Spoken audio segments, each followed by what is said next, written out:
성가대 찬양 대단히 감사합니다. 오늘은 히브리서 11장 믿음의 조상 목록이 있는데 마지막 21번째 설교를 합니다. 세상이 감당치 못한 믿음의 조상들.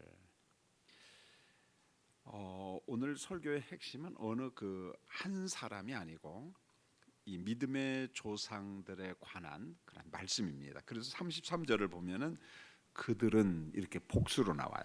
그 다음에 35절에 보면 여자들은, 36절은 어떤 이들은, 38절은 이런 사람은, 그 다음에 39절에 보면 이 사람들은.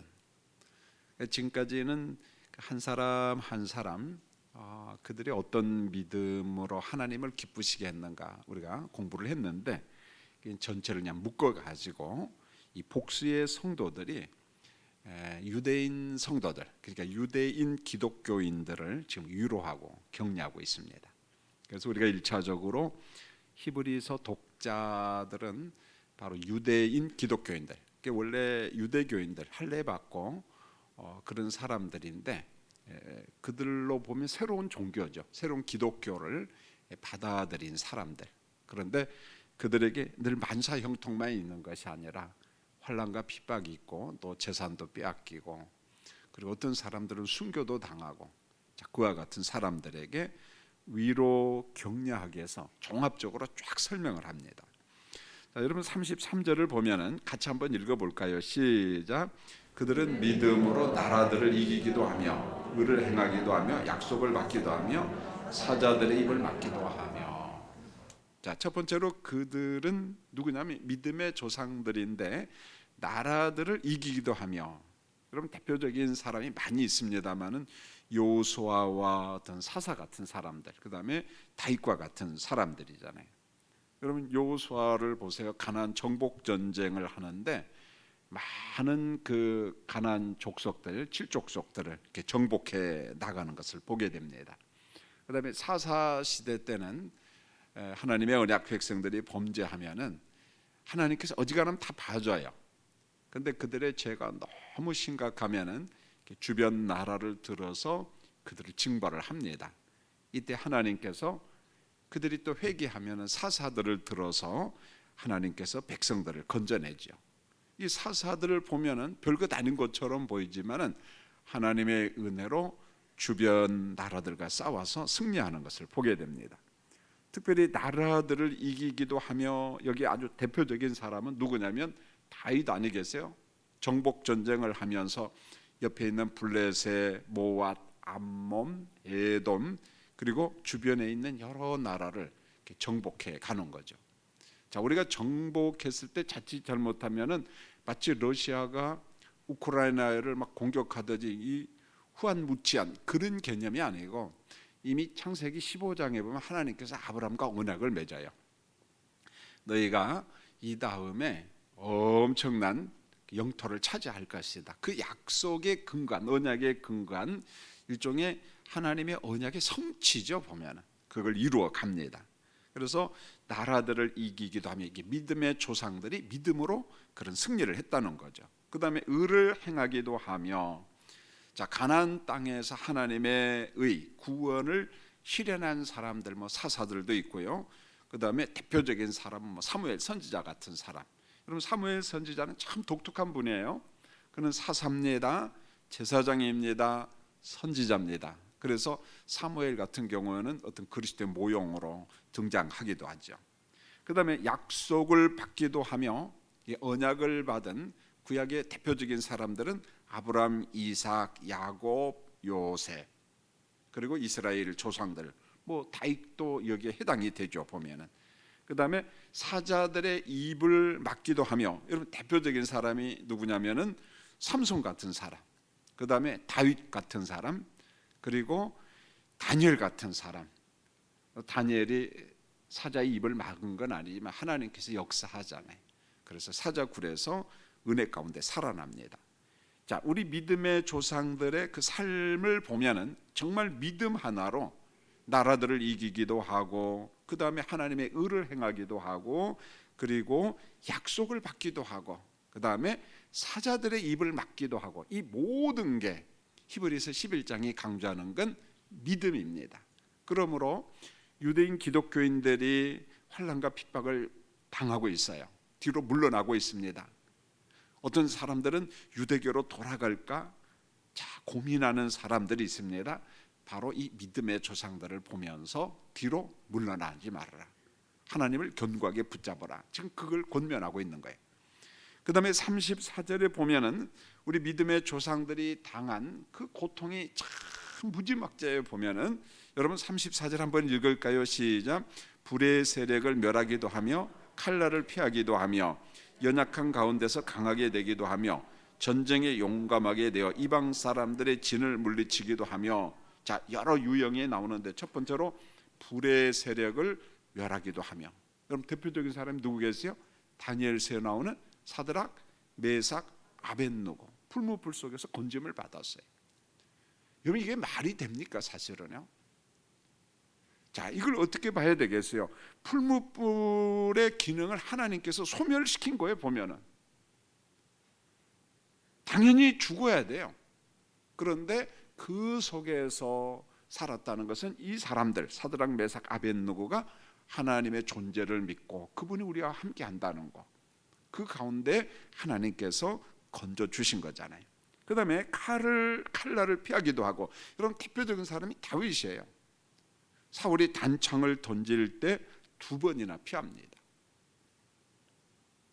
여러분 다윗은 그런 간증을 많이 하잖아요. 어느 때는 칼날이 옆으로 지나가기도 하고, 그래서 나는 죽음과 삶 사이가 마치 한 발자국이다. 아차하면 죽는 거예요. 그런데 다윗은 그걸 믿음으로 수용하고 하나님께서 나를 건져주셨다, 그렇게 본 거죠. 여러분 이뿐만 아니고 엘리야 같은 경우는 그 시대에 하나님의 사자들이 아합의 칼로 많이 죽었거든요. 그런데 아합의 칼에서 건짐받은 사람들이 있었습니다. 여러분 엘리사는 아람의 군대 칼로부터 건짐을 받습니다. 자, 이게 무슨 말이냐면은 아람 왕이 엘리사를 잡아오라고 이제 군인들에게 지시를 합니다. 잡으러 가는 거죠, 보면. 그래서 엘리사 선지자가 도단성에 있으니까 이제 이 사람들이 쫙 포위를 하고, 게하시가 그걸 봐요. 큰일 났거든. 선지자예요. 선생님, 이 아람의 군사들 그리고 말과 병거를 가지고 이 도단성을 갖다가 에워쌌습니다. 이제 우리는 끝났습니다. 그때 하나님께서 게하시의 눈을 열어주잖아요. 자, 뭘 보여줬습니까? 하나님의 불말 불병거가 엘리사를 둘러싸고 있는 것을 봐요. 여러분 엘리사도 아차하면 죽는 겁니다. 아람 나라 혹은 주변의 칼에 의해서. 그런데 하나님께서 지켜주셨다, 보호해 주셨다, 그걸 지금 이야기하고 있는 거예요. 자, 그런가 하면 연약한 가운데 강하게 되기도 하며. 여러분 대표적인 사람이 히스기야 왕이거든요. 하나님께서 이사야 선지자를 통해서 너는 어떻게 해요? 죽고 너는 살지 못하니까 유언하라 그러는 거예요. 그때 하나님 앞에 엎드려 기도하잖아요. 무화과 나무를 찧어가지고 종처에 붙여라. 15년 생명의 연장을 받아요. 자, 히스기야는 죽음의 병에서 건짐을 받아요. 삼손 같은 경우는 가장 연약할 때 2눈이 다 뽑혔어요. 마지막 그 신전에 2 기둥을 붙잡고 하나님 앞에 기도하잖아요. 하나님, 내게 마지막 은혜를 주시고 이들과 함께 내가 죽기를 원합니다. 마지막 그 사사의 사명, 나실인의 사명을 잘 감당합니다. 가장 연약할 때 하나님께서 가장 능력 있는 자로 사용하셨다는 것, 바로 이런 내용입니다. 자, 이뿐만 아니라 전쟁에 용감하게 되어 이방 사람들의 진을 물리치기도 하며. 여러분 가장 대표적인 사람 기드온의 300용사잖아요. 여러분 어떻게 300명 데리고 그 기드온의 막강한 군사력을 이기겠어요? 결국 하나님의 은혜고, 그걸 기드온은 믿었다는 거예요. 보면은 그 믿음으로 하나님을 기쁘시게 한 결과죠. 보면은 여러분 또 한 가지 대표적인 사람은 다윗과 골리앗과의 싸움. 여러분 다윗이 골리앗을 이겼습니다. 많은 전쟁에서 승리를 하죠. 보면 여러분 다윗이 승리했었던 그 과정을 한번 보세요. 물어봐요. 하나님 앞에, 하나님 이번 전쟁 어떻게 할까요? 여러분 다윗은 경험이 많기 때문에 얼마든지 자기 경험을 가지고 전투에 나갈 수 있어요. 그런데 그럴 때마다 겸손하게 내려놓고 하나님 어떻게 할까요? 하나님 어떻게 할까요? 여러분 그게 대표적인 전쟁이 블레셋과의 전쟁이잖아요. 보면 그럴 때 하나님께서 정면으로 공격하라, 어느 때는 위에 침투를 하라, 하나님께서 그런 전략을 주십니다. 자 보세요. 34절에서 자 불의 세력을 멸하기도 하고, 하나님의 은혜로 능력이죠. 칼날을 피하기도 하고, 그 다음에 우리가 가장 연약한 가운데 건진받기도 하며, 가장 연약할 때 큰 능력이 나타나기도 하며, 또 전쟁에서 용감하게, 하나님의 용감이죠, 하나님의 은혜죠. 자 그렇게 해서 또 승리하기도 하며, 이런 우리 믿음의 조상들을 오늘 쭉 열거한 게 결국 결론은 뭐냐? 유대인 기독교인들 환난과 핍박 가운데 피 흘림까지 고통당하는 자들을 붙잡아주고 있다, 격려하고 있다는 거예요. 오늘 우리 성도님들을 붙잡아주고 있는 거예요. 약한 성도님들, 우리 교인들 많이 있잖아요. 보면 그들을 지금 위로하고 있는 거예요. 믿음의 조상들을 봐라. 여러분 우리가 기도할 때 몸이 아플 때 히스기야 왕 자주 붙잡아요, 안 붙잡아요? 안 붙잡아요? 붙잡아요. 왜요? 죽음의 병에서 어떻게 해요? 건진 받았기 때문에 내가 약할 때, 내가 몸이 아플 때 그런 기도하잖아요. 하나님 히스기야를 병에서 살려준 것처럼 하나님 내게도 건강을 주세요. 그런 사모함이 우리에게 있잖아요. 오늘 히브리서 11장에 나오는 이 복수의 믿음의 조상들이 우리에게 주는 은혜가 그거예요. 여러분 이게 하나의 무슨 신화가 아니에요. 무슨 그런 이야기거리가 아니라는 거예요. 사실이거든요. 그래서 이 말씀을 붙잡고 하나님의 전능하심을 우리가 신뢰하고 또 믿어야 되고, 그걸 하나님이 기뻐하시고 좋아하십니다. 여러분 35절에 보면은 믿음이 참 좋은 또 성도들이 나오는데, 자 35절 한번 볼까요? 시작. 여자들은 자기의 죽은 자들을 부활로 받아들이기도 하며, 또 어떤 이들은 더 좋은 부활을 얻고자 하여 심한 고문을 받되 구차히 물러나기를 원하지 아니하였으며. 자 여자들은 자기의 죽은 자들을 부활로 받아들이기도 하며, 이 사람들이 누굴까? 사실 딱 꼬집어서 찾아내기는 어려운데, 여러분 이때 부활은 소생 개념으로 보면 돼요. 소생, 다시 살아난 걸로 보면 되는데, 사실 진정한 부활은 그리스도의 재림 때 있거든요. 보면은 그래서 우리가 죽은 자가 살아난다 할지라도 그 사람 또 죽거든요. 보면 그래서 그 죽음에서 일시적으로 살아난 것을 우리는 소생 사건, 단 이게 부활의 예표적 사건으로 등장을 합니다. 그 대표적인 사람이 엘리야를 통한 사렙다 과부의 아들이 소생을 합니다. 자, 두 번째로 엘리사를 통한 수넴 여인의 아들이 또 소생을 합니다. 거의 비슷한 시대에 엘리야 선지자와 엘리사 선지자를 통해서 그 과부의 아들이 소생하고 수넴 여인의 아들이 소생하고, 그러니까 오늘 히브리서 기자는 그렇게 본 겁니다. 이 소생 사건을 지금 이야기한 거예요. 그러면서 뭐라고 이야기하냐면은 여자들은 자기의 죽은 자들을 부활로 받아들이기로 하며, 이것을 이제 소생 사건을 하나의 이제 부활 개념으로 이렇게 이제 기록하고 있는 거죠. 그래서 히브리서 기자는 이와 같은 소생 사건을 부활의 예표로서 오늘 말씀하고 있습니다. 그 다음에 또 어떤 이들은 더 좋은 부활을 얻고자 하여 심한 고문을 받되 구차하게 풀려나기를 원하지 아니하였으며. 심한 고문, 말 그대로 죽도록 맞는 겁니다. 여러분요, 심한 고문이라는 것은 그저 몇 대 피 흘리기까지 맞고 그런 정도가 아니라는 거예요. 그래서 이 사람들의 신앙이 뭔가 하냐면 구차하게 풀려나지 않았다고 그랬어요. 이게 무슨 말이냐면 몸값을 지불하고 그러면은 얼마의 사람들은 풀려납니다.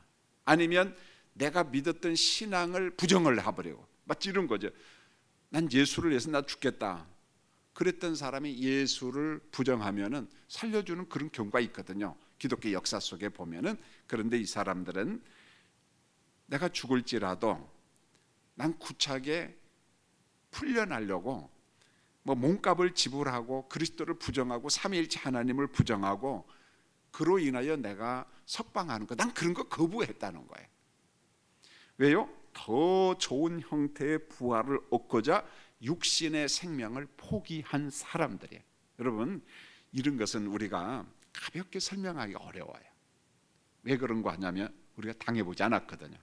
물론 성령께서 우리에게 더 큰 믿음, 견고한 믿음을 줄 거예요.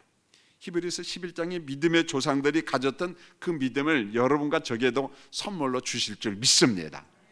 여러분, 내 믿음이 아무리 좋아도 이와 같은 환경에 닥치면은 어떤 결과가 일어날지 모른다는 거예요. 보면은 결국은 우리가 지속적으로 구할 것은 성령의 은혜예요. 성령의 기름 부으심이에요. 내가 환난과 핍박 가운데 있을 때, 심한 고문을 받을 때에, 내가 죽음의 위기 가운데 있을 때 내 의지 가지고, 천만의 말씀이에요. 우리 의지 가지고는 100번 부정합니다. 100번 나 예수 안 믿겠다고 하고 그럴 겁니다. 여러분, 그 심한 고문, 극심한 고문에서 우리가 어떻게 감당합니까? 우리 의지 가지고 어떻게 감당하겠어요? 자, 그럴 때마다 성령께서 우리의 의지를 잡아주시고, 스데반 집사님이 보았던 하나님의 나라를 선명하게 보아야만이 이걸 견딜 수가 있는 거예요. 할렐루야. 굉장히 중요한 거예요. 그래서 우리가 지속적인 성령 충만과 하나님의 본향을 소망할 때, 소망 정도가 아니라 정말 믿음의 눈으로 바라볼 때 이 극한 환경을 이길 수 있는 거예요. 내 의지가 아니에요. 성령의 의지예요. 성령의 역사예요. 우리 의지 가지고는 감당 못합니다. 그래서 로마서 7장에서 바울이 세 가지 법을 이야기해요. 내 의지의 법이 있어요. 이거 별거 아니더라. 두 번째, 죄악의 법이 있어요. 한 번도 못 이기더라는 거예요. 죄악의 법을. 야, 이건 나 끝났구나. 오라 공고한 몸이 그러구나. 이 사망의 몸에서 누가 나를 건져내랴? 그때 하나님의 진리를 깨닫잖아요. 그 죄악의 법을 이길 수 있는 성령의 법, 하나님의 능력, 은혜의 법이 있다는 거예요. 그 성령께서 바울을 잡아주고 오늘 우리를 붙잡아 줄 때 극한 환난 속에서 우리가 이길 수 있어요. 죄악의 법을 이길 수 있다는 거예요. 우리가 그 믿음을 매일 구하고 그 믿음 안에 거하는 우리 성도들이 되시기를 예수님의 이름으로 축원을 드립니다.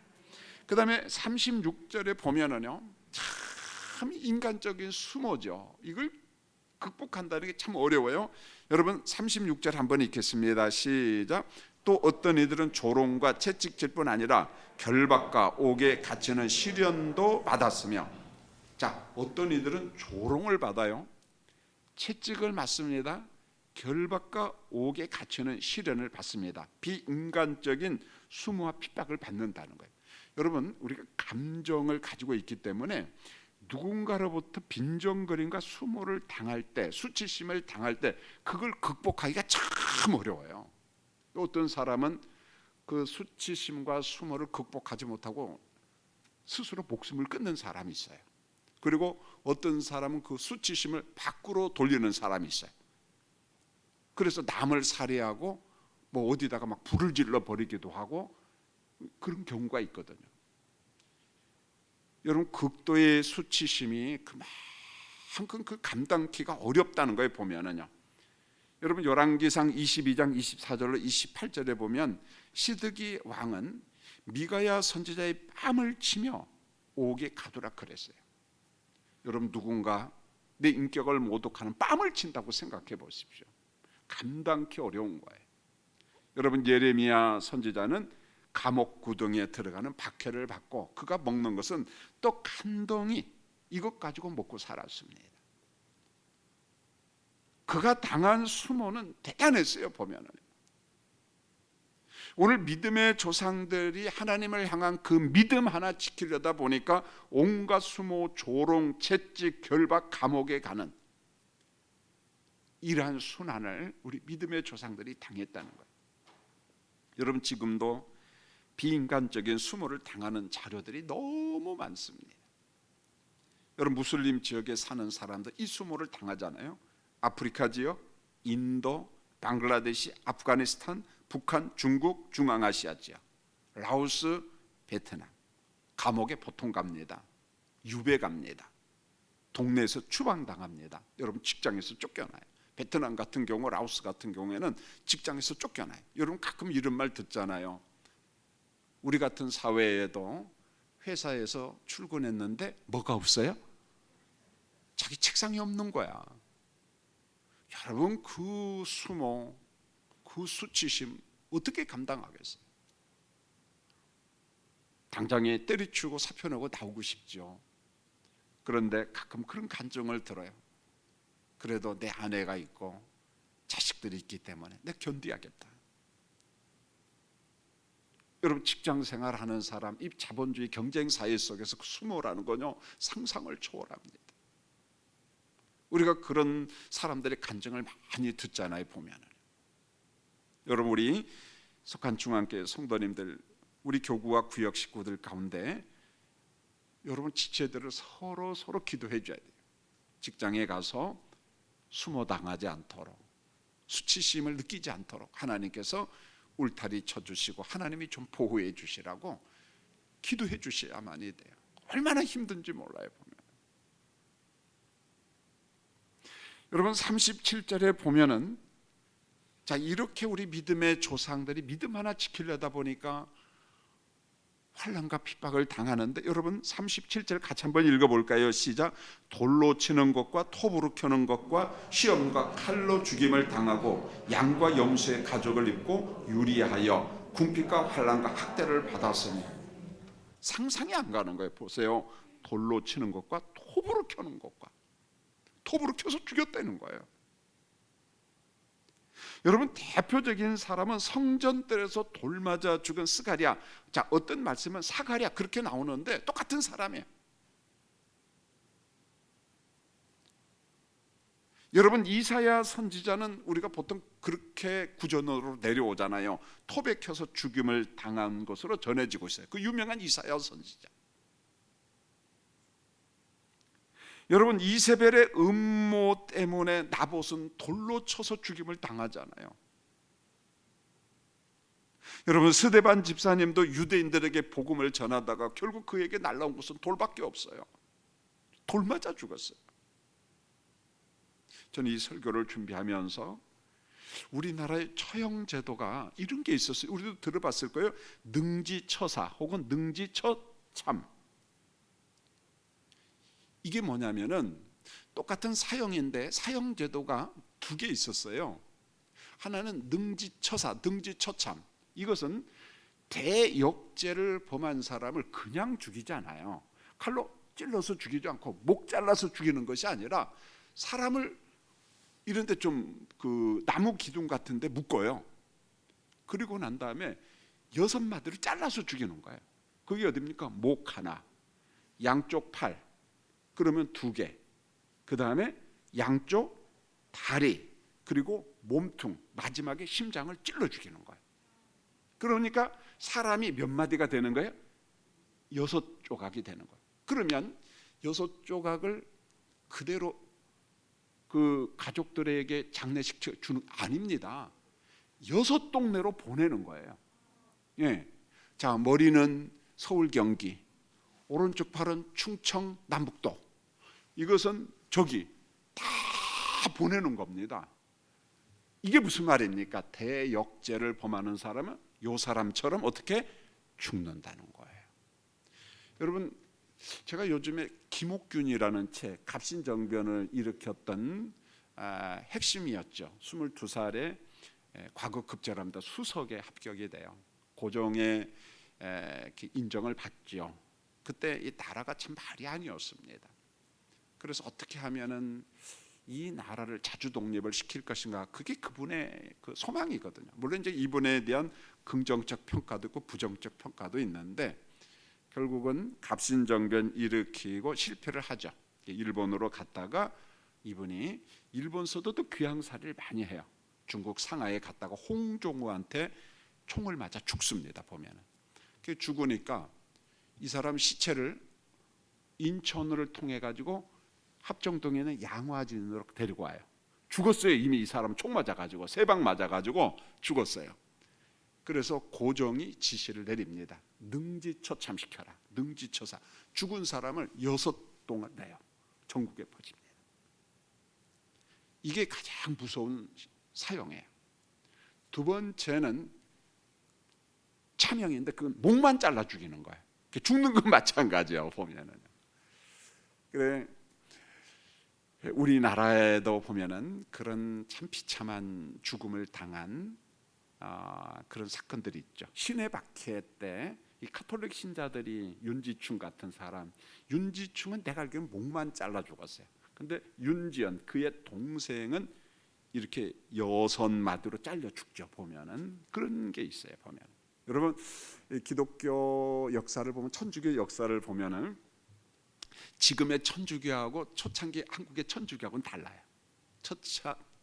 그 초기 천주교는 제사 안 지냈어요. 그래서 제사를 폐했다고 해서 등지처참을 당한 겁니다. 이게 지금의 가톨릭하고 신의 박해 때 초기 천주교인들하고 질이 다릅니다. 아마 천주교인들도 잘 압니다. 그 역사니까. 그들을 성인으로 모시고, 그러니까 그 역사 속에서 선배들이, 믿음의 선배들이, 조상들이 그 믿음 하나 지키려고 그렇게 능지처사를 당하고 처참을 당하고 참형을 당했는데 후대 사람들은 어떻게 해석할지 잘 모르겠어요. 보면은 물론 이제 피하죠. 보면 그런 거에 대해서 서로 뭐 다투려고 하지 않죠. 보면. 그런데 오늘 37절에 다시 한번 보십시오. 오늘 환난과 핍박 가운데 있는 유대인 기독교인들에게 우리 믿음의 조상들이 어떻게 죽었는 줄 아냐? 믿음 하나 지키려고 돌로 치는 것과 톱으로 켠 것과 이러한 스타일로, 이런 식으로 죽었다는 거예요. 톱으로 켜서 사람을 죽인다. 이게 상상이 됩니까, 성도님? 자, 그런가 하면은 시험과 칼로 죽임을 당하고, 여러분 아합과 이세벨 때 선지자들이 칼로 많이 죽임을 당합니다. 이 독한 사람이요, 이세벨요. 그 다음에 의로운 선지자 우리야 같은 사람은 여호야김 왕 때 칼로 죽임을 당해요. 자, 그 다음에 오늘 말씀해 보니까 양과 염소의 가죽을 입고 유리하며 궁핍과 환난과 학대를 받았으며. 그런데 여러분 엘리야의 외모를 보면은 겉옷이 가죽옷이었어요. 여러분 가죽옷을 입었으니까 야 이거 멋진 거 아니야? 천만의 말씀, 그런 멋짐이 아닙니다. 보면은요 그만큼 어려웠다는 거예요. 고난받다. 입을 게 없으니까 그냥 대충 가죽옷 하나 집어가지고 입고 다니면서 그 얼마나 많은 어려움을 당했는지 모른다는 거예요. 우리 믿음의 조상들이. 언젠가 강단에서 한번 이야기한 것 같아요. 영국에 가면은 의외로 화형당한 성도들이 참 많습니다. 그게 참 이해가 안 되는 거예요. 이렇게 믿음의 조상들은 화형당하고 교수대에서 죽고 이래 죽고 저래 죽었는데 왜 이렇게 신앙이 변질되었을까? 왜 이렇게 하나님의 창조 질서를 범하는 사람이 많을까? 참 안타까워요. 보면은요, 여러분 잉글랜드, 스코틀랜드, 웨일즈 같은 데 가면은 말 그대로 영국 자체가 순교의 나라예요. 순교의 나라. 자, 한 사람만 제가 보면은 영국 남부에 간 브라이튼이라고, 영국에서는 가장 따뜻한 동네입니다. 브라이튼. 브라이튼 그 프로 1부로 축구팀도 있어요. 뭐 한 중간 그룹에 갈 정도로 도시는 그렇게 크지는 않아요. 한 30만에서 한 40만 모이는데 휴양 도시인데, 거기에 가면은 데릭 카바의 집이 지금도 있어요. 데릭 카바. 그 편말도 딱 붙어 있는데 원래 여기가 양조장에서 펍 개념이 있잖아요. 보면은 그 단순히 거기서 뭐 술도 먹고 동네 일종의 사랑방 개념이죠. 보면은 그래서 거기에 또 밥도 팝니다. 보면은 그런 양조장을 하다가 이 데릭 카바가 예수를 영접해요. 예수를 영접합니다. 그리고 난 다음에 이 사람이 은혜를 받고 자기 집을 말씀 공부와 기도의 장소로 제공을 해요. 사람들이 와서 말씀도 공부하고 모여서 주기적으로 기도도 하고. 그런데 이게 1554년 10월에 발각이 됩니다. 발각이 됩니다. 이 당시에 성경 공부하고 어떤 개혁파 정신을 가지고 기도 모임을 하면은요, 카톨릭의 발견이 되면 그 잡혀갑니다. 보면은 그래서 주교가 이 사람들을 몽땅 다 잡아들이죠. 보면은 그 주교가 요구하는 게 뭐냐? 당신들의 신앙을 초래하라. 그걸 초래하라 그러는 거죠. 그러니까 이 로마에서 가르치는 어떤 교리 신앙과 성경 접근 다르거든요. 보면은 그러니까 그걸 초래하라. 자, 이때 오직 예수님만 믿기로 그 모임에 동참한 사람들이 이미 결의를 했어요. 우린 끝까지 믿음을 지킨다. 이때 체포된 사람 가운데 한 사람이 아이부스니라고 하는 사람이 있는데 그분이 그런 말을 합니다. 카톨릭 사상은 헛된 미신적이요, 성경에서 벗어났다는 거예요. 자, 이때 사람들이 어디에서 다 죽임을 당하냐면 1555년 한 해 바뀌어가지고 7월 20일 그 브라이튼에서 조금만 가면은 루이스타운 홀이 있어요. 시청이에요, 시청. 그 광장에서 화형당해 다 죽입니다. 자, 화형당할 때 주교는 그 사람만 죽이는 게 아니라 그 지역 사람들을 전부 다 불러 모아요. 그리고 불러 태워서 죽입니다. 여러분, 이런 게요, 영국에 가면 무지기로 많습니다. 얼마나 많은지 몰라요. 스코틀랜드 가면, 에딘버러 가면 마켓 광장이라는 게 있어요. 마켓 광장이 신실한 언약도들이 교수형을 많이 당합니다. 교수형 잘 알죠? 그리고 화형터가 많아요. 불에 태워 죽여요. 여러분, 언약도들은 어디에 가두냐면 감옥은 감옥인데 지붕이 없어. 여러분, 스코틀랜드가 날씨가 추워요. 자, 이렇게 이야기를 합니다. 너희들 살고 싶으면 나가라는 거야. 나갈 수 있어요. 감옥에 울타리가 없어. 지붕이 없어. 뛰어넘어가면 되는 거예요. 그런데 거기에서 넘어가지 않아요. 그 추위에 얼어 죽습니다. 그 죽으면은요, 그 앞에 보면은 우리로 말하면 평상 같은 게 있어요. 시신을 갖다가 딱 얹으면은 시신이 필요한 사람이 가지고 갑니다. 왜요? 해부도 한번 해보고 필요한 사람들이 있지 않겠습니까? 참 별 생각이 다 들어요, 여러분요. 정상적인 성도라면 눈에 눈물이 나와요. 가슴이 찡합니다. 도대체 내가 믿는다는 게 뭐냐는 거예요. 화형터에서 죽어, 교수형에 죽어, 지붕 없는 감옥에서 죽어. 세상은 그렇게 이 바보들 아니야? 무슨 말입니까? 믿음 하나 지키려고 하나님을 기쁘시게 한다는 게 뭔가를 알기 때문에 담 뛰어넘어가면 살아요. 밤중에 뛰어넘어가면 됩니다. 보면은. 그러니까 저 어디로 가서 살면 되겠죠. 그러지 않았어요. 바보입니까? 아니라는 거예요. 오늘 히브리서 11장 이 말씀대로 살려고 몸부림친 기독교 역사 가운데 그런 인물들이 많다. 믿음의 조상들이 많다는 거예요. 사랑하는 성도님들, 우리가 오미크론 항공 코로나19 환경 속에서 이해는 됩니다마는 한편으로는 우리 신앙을 점검하는 최고의 기회인 것 같아요. 보면은요, 하나님이 판단하시겠죠. 전 이렇게 봅니다. 오늘 영상 예배 드리는 성도님들 최고라고 보고 싶어요. 왜요?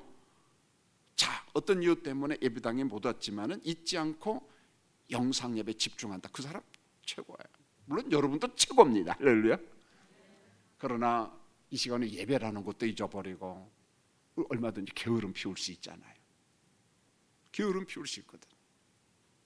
여러분, 히브리서 11장에 나오는 믿음의 조상들의 목록을 보면서 우리 믿음을 한번 점검해 봤으면 좋겠어요. 우리가 너무 편리함, 게으름, 안일함 속에 있다는 거예요. 자, 이런 사람을 38절을 보세요. 뭐라고 이야기하는가? 우리가 즐겨 묵상하잖아요. 그런데 우리가 이 옆에라도 갈 수 있으면 좋겠는데 그러지 못할 때가 많다는 거예요. 자, 38절 한번 읽겠습니다. 시작. 이런 사람은 세상이 감당하지 못하느니라. 그들이 광야와 산과 동굴과 토굴에 유리하였느니라. 이런 사람은 세상이 어떻게 해요? 감당 못하죠. 로마 제국이 어떻게 감당합니까? 죽여도 변함이 없거든요. 감당 못하죠. 그런데 이 사람들의 삶을 보십시오. 그들이 광야와 산과 동굴과 토굴에 유리하였느니라. 여러분, 이 사람들이요, 습한 곳에 살다 보니까요, 폐병으로 죽기도 하고요, 결핵으로 이런 걸로 죽기도 하고, 어떤 사람들은요, 사람들이 키가 크지 않았다고 그래요. 그 속에서 햇빛을 제대로 못 받아죠.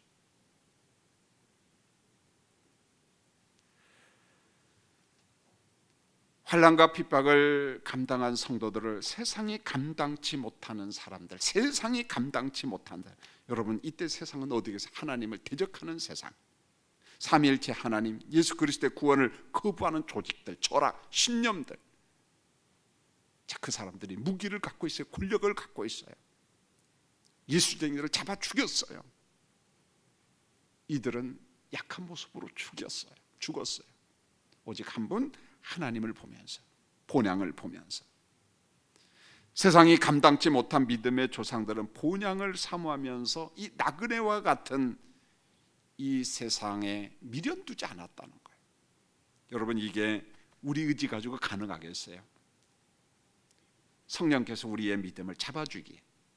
여러분, 이러한 스타일의 사람들이 그리스에 많습니다. 영국에 많아요. 프랑스에 많습니다. 독일에도 많아요. 대한민국 땅에도 많습니다. 세상이 감당치 못한 우리 믿음의 조상들. 39절을 볼까요? 같이 한번 읽겠습니다. 시작. 이 사람들은 다 믿음으로 말미암아 증거를 받았으나 약속된 것을 받지 못하였으니. 자, 39절은 구약 성도들로 보면 좋아요. 문자적인 의미는, 자, 이 사람들은 다 믿음으로 말미암아 증거를 받았어. 그러나 약속된 것을 받지 못했어. 보지 못했다는 거예요. 문자적인 의미는 그럴 것 같아요. 메시아가 온다, 그리스도가 온다, 약속을 믿었습니다. 그러나 예수님이 이 땅에 오셔서 십자가 지시고 이런 것은 실상으로 보지는 못했죠, 사실은. 그러나 믿었습니다. 여러분, 이 말씀을 우리에게도 적용하면 동일합니다. 39절에 우리도 동일해요. 여러분, 한번 볼까요? 우리는 이미 나타난 약속, 실상을 많은 부분 봤어요. 예수님 성육신 이미 이루어졌어요. 예수님 십자가 이루어졌어요. 예수님 부활, 성령 강림 이루어졌어요. 그러나 앞으로 나타날 실상이 있어요, 없어요? 있어요. 예수님의 재림, 하나님의 완성된 나라. 그러나 우리는 그걸 경험하고 보지는 못했지만 그게 현실로, 실상으로 나타날 것을 믿어요, 안 믿어요? 믿어요. 누구를 통해서? 하나님의 약속하신 말씀을 통해서. 이런 거예요. 구약의 성도들도 우리와 똑같은 믿음을 가지고 살았다는 거예요. 우리가 경험치 못한 실상들이 있을 겁니다. 그러나 그게 실상으로 나타날 걸 믿는 겁니다. 믿음이 없이는 그걸 믿지 못하는 거예요. 그 다음에 40절에 보면은 이렇게 말씀합니다. 같이 한번 읽을까요? 시작. 이는 하나님이 우리를 위하여 더 좋은 것을 예비하셨은즉 우리가 아니면 그들로 온전함을 이루지 못하게 하려 하심이라. 여기 우리는 현재의 성도들이에요. 히브리서 기자가 말씀한 현재의 성도들. 자, 그들은 구약의 성도들, 현재 성도나 구약의 성도나 동일한 하나님의 백성입니다. 모두 하나님이 주신 자유를 누리고 믿음으로 그리스도 안에서 완전한 구원을 누리고 오늘 그 이야기를 하고 있습니다. 여러분, 다시 한번 히브리서 11장 6절로 넘어와 볼까요?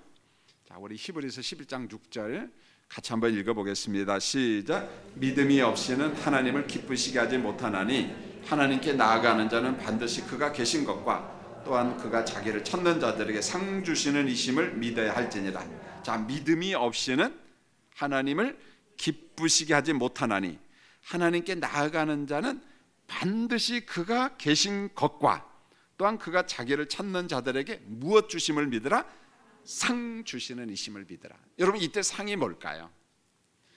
이 세상의 물질적인 것, 부귀영화, 그렇게 보면은요, 히브리서 11장에 나온 믿음의 조상들을 우리가 악담하는 거예요.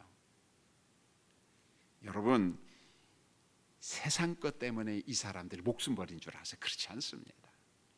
그러므로 오늘 여기에서 말씀한 상은 말 그대로 구원의 상이고 하나님의 나라 영생 복락의 상이지 물질적인 것으로 치부하면은 안 됩니다, 여러분. 여러분, 우리가 잘 아는 대표적인 사람 모세를 한번 보세요. 모세는 이 땅의 애굽의 영광 취했어야 싹 버렸어요. 다 버렸어요. 누구와 함께 고난받는 걸 좋아했어요? 그리스도와 함께, 하나님의 백성들과 함께 고난받는 것을 너무 좋아했기 때문에 하나님이 그걸 보여주었어요. 성령께서 그 마음에 감동을 주셨어요. 그러니까 애굽의 왕궁이 그게 별거 아니에요. 다 버린 거예요, 보면은. 여러분, 이게 얼마나 어려운 줄 아세요? 자, 현재 일어나는 일 자꾸 이야기해서 죄송합니다만 러시아 한번 푸틴을 한번 볼까요? 이분도 내가 볼 때는 거의 70이 다 된 것 같아요. 살면 얼마나 살겠어요? 저는 어느 순간부터 러시아를 욕하지 않기로 했어요. 왜요? 러시아 사람도 반전 운동을 해요. 부끄럽다는 거예요, 내가 러시아 사람이라는 걸. 결국은 누구 한 사람의 욕심이에요? 푸틴의 욕심이에요. 권력 많이 가졌잖아요. 그가 숨겨놓은 재산이 무지무진장하게 많다고 하대요. 아마 그 사람 그거 하루에 1조 원씩 써도 못 쓸 것 같아요. 1조 원 계산이나 한번 해보세요. 동그라미나 쳐보세요. 치다가 잊어버려요, 여러분요. 이게 인간의 죄성이고 인간의 욕심입니다. 여러분, 모세가 애굽의 왕궁을 버렸다, 포기했다, 쉬워요, 어려워요? 왕궁은요 뭐하고요, 10,000원짜리만 하나 잊어버려도요, 민감한 사람 오늘 중에 잠이 안 와요. 무슨 말인지 아시죠? 그런데 50,000원짜리를 잊어버려? 아파트를 싸게 팔았어. 근데 폭등을 했어. 5억에 팔았는데 10억이 됐네. 아마 그 사람 심장이 지금 벌렁벌렁할 거예요, 보면은요. 여러분, 우리가 성경을 읽다가 믿음의 조상들이 믿음을 따라 살고 기독교 역사 속에서 믿음을 지킨 믿음의 조상들이 그 결단한 것은요, 상상을 초월하는 거예요. 이게 하나님의 은혜, 성령의 역사가 아니면 불가능한 겁니다. 여러분, 모세가 애굽의 왕궁 부귀영화를 다 던져버리고 그리스도와 함께 고난받고 성도들과 언약 백성들과 함께 고난받는 것을 좋아했다는 거, 우리가 쉽게 적용해 보세요. 푸틴, 그리고 우리도 한번 대입해 보십시오. 얼마나 아까워하는지요. 제가 지난주에 승동교회 가서 3.1절 기념 예배를 드렸습니다. 만세 삼창도 했는데 좀 부끄러워하더라고요, 사람들이. 그러면 앞 강단에서 나 크게 했죠. 왜냐하면은 아무데나 그 하는 건 의미가 없어요. 근데 그 교회는 3.1 독립하다가 감옥에 가고, 목사님들이 영거포 3사람이 감옥에 가고 독립운동을 하고 그런 흔적이 있거든요. 보면 우리가 잘 아는 것들은 백정 박성춘을 장로로 세웠어요. 왕손을 장로로 세웁니다. 그러니까 백정하고 왕손을 같이 장로로 세운 그 당시의 신분 차별을 그걸 극복할 가능성이 있어요, 없어요? 없습니다. 그 교회에서 일부는 양반들이 나갔어요. 난 저 상놈 장로님하고 난 믿음 생활 가지 못하겠다는 거야. 대단한 교회입니다. 왜요? 그 당시 신분 차별을 극복한 승동교회예요, 여러분. 원래 그 교회 이름이 곤당골 교회더라고. 곤당골이 뭐냐면은 아름다움, 미동의 아름다울 미자. 그러니까 지금의 그 롯데백화점 있잖아요, 저기 을지로 있는데 그쪽에가 동네 이름이 곤당골이었어요. 아름다운 동네. 굉장히 이름이 좋죠. 그래서 승동교회 주보를 보면은 역사 속에다 여기는 곤당골 교회입니다. 미동, 아름다운 교회입니다. 그런 교회인데, 우리 한국 기독교 역사가 승동교회 역사입니다. 지금 129년 됐어요. 그때 그 천민들, 백정들 막 복음을 전해서 왔어요. 그들이 싫어서 그들이 장로가 되니까 양반들이 나가버린 거예요. 야, 그것만 보고도 대단한 교회다, 대단한 교회. 그런데 독립운동을 하면서 거기에서 거사를 그 교회 교육관에서 한 거예요, 모여서.